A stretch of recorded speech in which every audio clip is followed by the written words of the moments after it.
I think it's recording. Whose camera is it? I think it's Alan's. Alan's?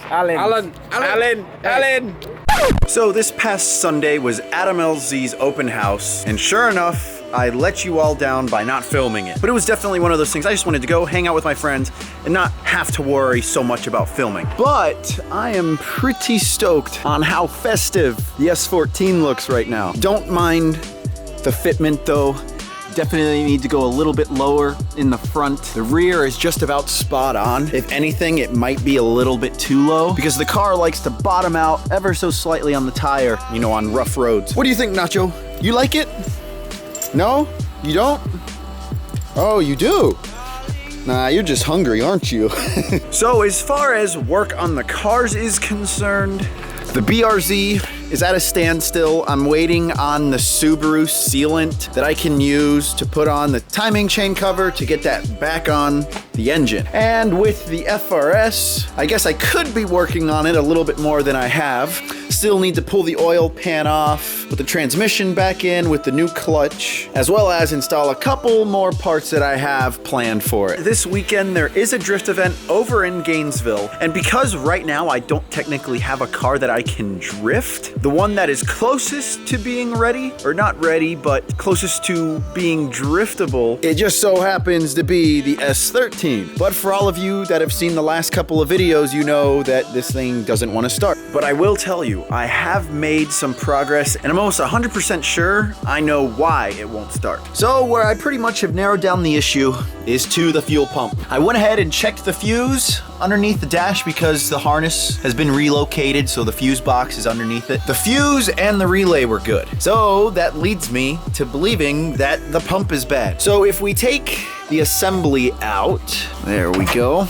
Before I even pulled this thing, I didn't even know what kind of fuel pump it had in it, but sure enough, it is a Walbro 400. If you look at how bad this grommet is deteriorating, a piece of it went into the fuel pump. You can't really tell. Okay, maybe right there. There's a little black piece of that grommet in there. And I'm pretty sure it has destroyed the fuel pump itself. Because when I put the key in accessory mode, you know, you should hear a buzzing coming from the fuel pump. I don't get that at all. So I went ahead and ordered a new fuel pump as well as the sock that's supposed to go and attach, I guess, like right here. And that should be here by Wednesday, which is tomorrow. So I'm just crossing my fingers that once I get this new pump in, as well as with a new fuel filter, of course, that the car will start and then I can drift it this weekend. So I'm gonna need you guys to definitely cross your fingers for me. So because I am kind of in a lull with waiting on the parts to ship, I figured I would go ahead and make this video, which has lately been asked for by a lot of you guys. What do I prefer, drifting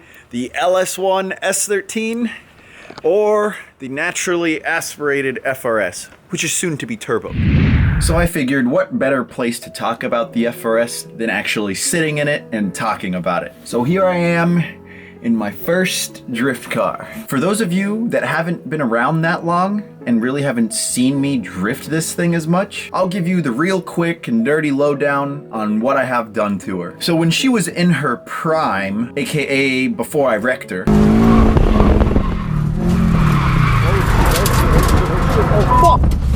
oh my gosh! She had a full Tomei exhaust, so a Tomei unequal length header, an aftermarket overpipe, a catless front pipe, and a Tomei 80. But after I wrecked it, I managed to, I guess, crack the exhaust, even though I think it was already cracking before that. So eventually it broke and I just threw on the factory mid pipe and a muffler delete. Never had her dynoed, never had her on E85. I would say a rough estimate, she had maybe around 180 wheel horsepower, all thanks to the tune done by HRI Tuning, who has tuned my dad's BRZ and will be retuning the FRS once we get the turbo on it. But outside of engine stuff, PBM angle kit, PBM coilovers, pretty much everything suspension bolt-on that you can think of with adjustable arms and all that. And not to mention the factory handbrake. So as far as drifting this thing, the one thing that stands out to me the most when I think about it is how much I had the pedal to the metal. Foot down to the floor, just trying to keep the rear tire spinning to keep it in drift.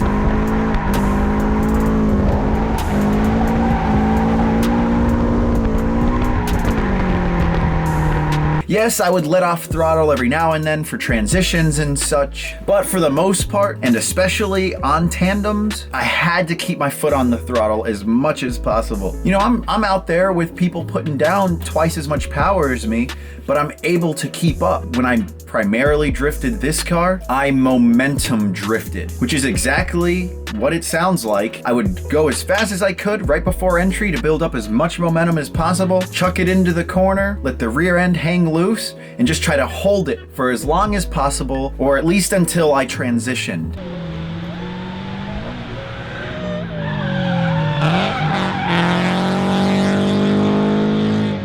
Third gear was the sweet spot for me in terms of the oval and pretty much all of the other tracks outside of the skid pad. Now, yes, I would typically bump up my tire pressure to around 50 PSI for the majority of the events that I did, mainly because, you know, I'm not putting that much power down, so I want to be able to keep the tires spinning as much as possible. But when it came to tandeming, you can't really use momentum drifting because you're following the person in front of you and you have to follow their line as best as you can.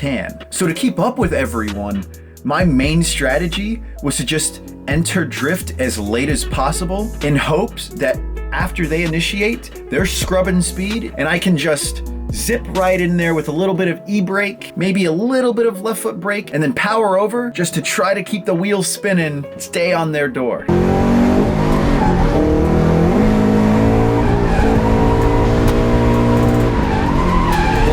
Now, one last thing I want to mention about the FRS is how it has a torsion diff. Now, I'm not too keen on exactly how they work, but one thing that I've definitely noticed with drifting this car for the past, 3 years, is that on transition, and if you lift a tire, so like if you're going from the infield on an oval track to the bank, if you lift a tire or if you're in the middle of a transition, the diff likes to open up, which can be scary depending on, you know, how fast you're going and how close you are to a wall. And it's funny because I used to get a lot of crap from people that would say that I'm using way too much handbrake. But see, I don't think they understood where I was coming from with, you know, being in a low powered car, trying to keep myself from having that diff open up on me. But I get a lot of people assuming that I have like a welded diff or something else other than the stock diff in it. But I guess I'll just say that, you know, I made it work. The FRS has definitely been through a lot, especially countless numbers of wall taps.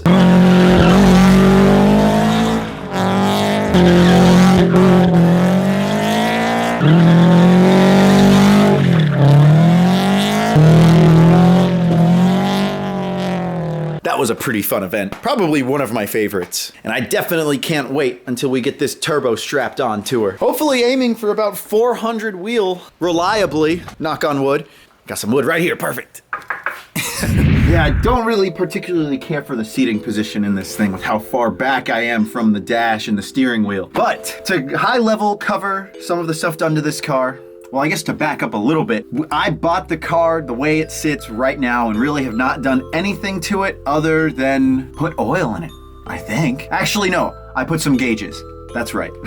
But as far as the engine is concerned, it is a 2004 LS1 from a Pontiac GTO, T56 transmission, and of course it has LS swap headers for an S13, but stock heads, stock cam, and I'm using HP tuners as far as the tune is concerned. Now, the previous owner did have it dynoed, and he said it put down, I think, 317 wheel horsepower, and I think 350-ish torque. So pretty respectable numbers from an LS1. So as far as drifting this thing, and with just hopping out of the FRS, talking about the diff last, this thing has a welded diff, and it is a world of difference compared to the Torsen. I have full confidence that no matter what I'm doing, I can keep the car sideways, no matter if I'm on the bank, transitioning to the infield, or if I'm just transitioning in general. I know the diff's gonna be locked. And because this thing puts down more than double the torque than the FRS, it's so easy to spin the tires. And I don't have to floor it as much as I do in the FRS. It makes enough power to where I can pretty much modulate the throttle, but there are some times in tandem where I'm trying to keep up with people and I just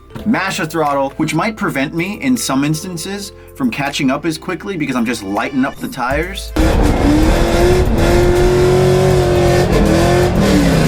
definitely have to be a lot more smoother with the throttle in this car. I tell everyone that has at least asked me in person that you can steer with your foot in this car. Now the FRS and the S13 have a pretty good amount of self-steer in them, but I can initiate that self-steer a lot easier in this car. And because the S13 has an actual power steering rack compared to the FRS's electric power steering, the wheel in this car is a lot lighter and it just wants to go through your hands so easy. I make this hand motion because that's really all you have to do when you drift this car. Let go of the wheel and just let it funnel through your hands.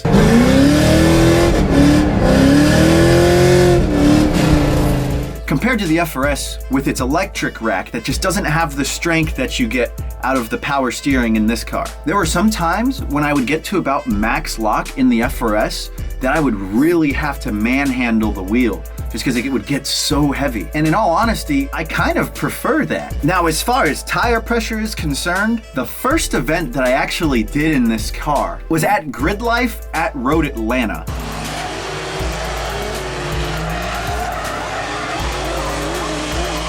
And I'm not gonna lie, I was pretty nervous coming right up to it. And I made the mistake of running about 35 to I think 40 PSI in the rear tires right up before I went onto the track. That's just what I thought would be good in the car. No, it's not. But because this car makes so much power down low in the power band, the tires would just spin and I wouldn't be able to keep up any speed. So now I'm running about 15 to 18 PSI in the tires. So when I tandem in this car, I do a lot more left foot braking.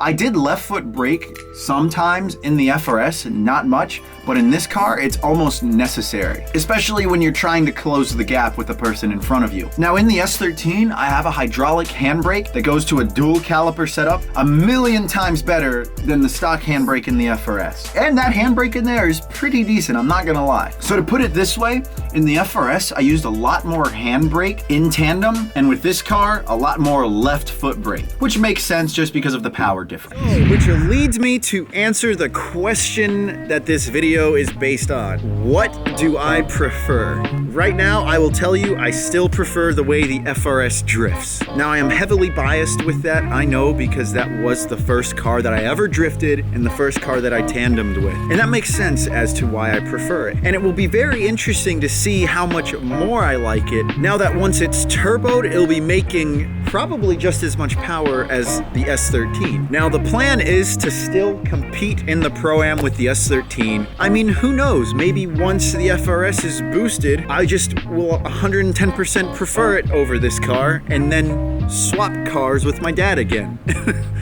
Who knows? So there you have it. I know I did a lot of talking in this video, but I think we touched on some pretty good points. I might even go further in a second video talking about how to tandem low-powered cars. There's definitely a lot more I can talk about with that. So do me a favor, guys. If you want to support the channel, drop me a like, share this video with your friends, share it with your dog. I don't know. I don't care. I just want to thank you all for watching. Thank you for subscribing, and I'll see you next time. Peace.